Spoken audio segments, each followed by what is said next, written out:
So I know that, like, this is a really challenging process for parents and, of course, for our kiddos.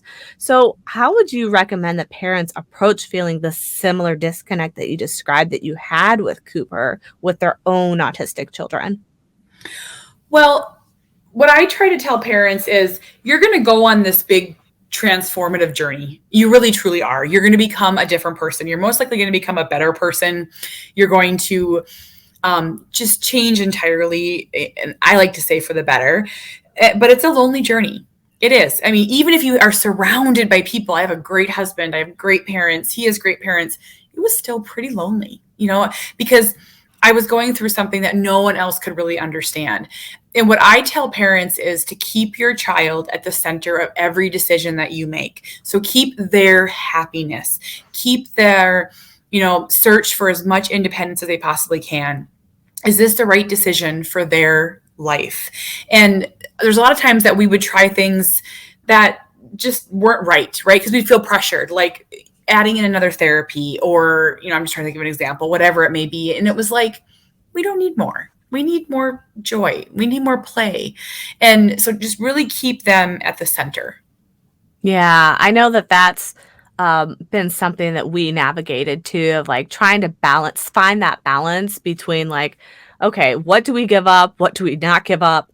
Yep. And actually, speaking of that balance, on page 39 of your book, you mentioned how you ended up having to cut hours at work in order to spend more time with Cooper. I know from like my experience, oftentimes parents do have to sacrifice work in order to be there for their autistic children and bring them to all the therapies that they need or give them the one-on-one support that they need. So my question for you is, in retrospect, after having made all these choices and moved on and landing where you are now in life, do you find that this was a well worth sacrifice? And if you could go back in time, would you do that again? Why or why not?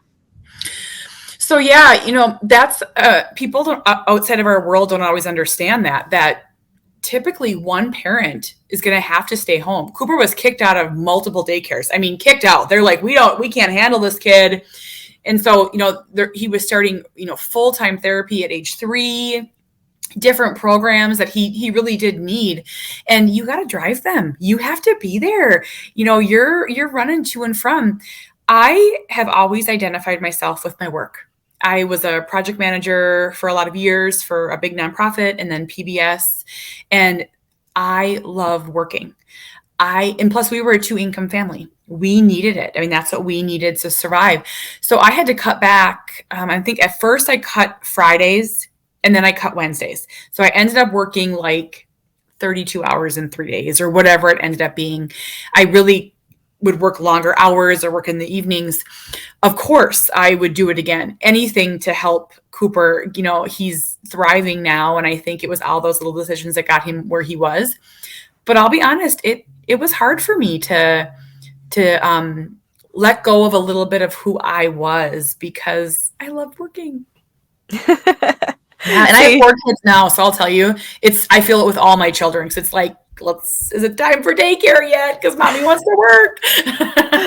See, like, that's funny because I'm kind of like the opposite. Like, I work full time and I'm like, oh, I wish I could just be home. But, Yes. It's kind of like that grass is greener syndrome. It's like whatever you're doing, you want to do the opposite.